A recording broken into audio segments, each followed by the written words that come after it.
হওয়া দরকার। বিশ্বে অনেকগুলি, পৃথিবীতে প্রায় 295 না কি কোটি দেশ, এই সব দেশের খাদ্য যেন ইন্ডিয়া থেকে নেওয়া লাগে।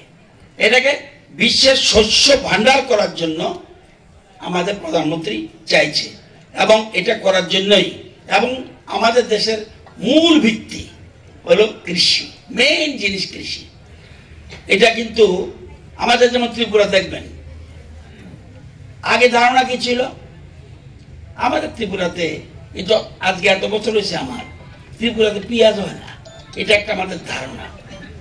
আমাদের এগ্রিকালচার কলেজের বিজ্ঞানীরা প্রমাণ করে দিছে যে পেঁয়াজ হয়, এবং যে লাল এবং সাদা পেঁয়াজ, বিদেশে সবচেয়ে বেশি ডিমান্ড সাদা পেঁয়াজ, আর লাল পেঁয়াজ এবং সাদা পেঁয়াজ আমাদের ত্রিপুরাতে চাষ হচ্ছে, এবং আমরা সবচেয়ে বেশি গুরুত্ব দিচ্ছি আলু এবং পেঁয়াজে।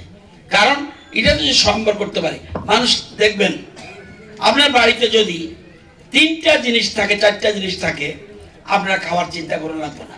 1 চাল, 2 ডাল, 3 পেঁয়াজ, 4 আলু, আরেকটা আছে শুটকি।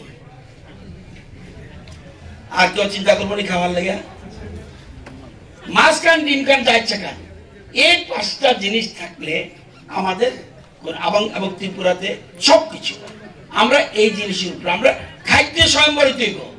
আমি যে কইতাম করে এই আমেরিকা আমার চাল দাও, আজকে কোন এক সময় ছিল, আজকে ইন্ডিয়া কিন্তু এগুলি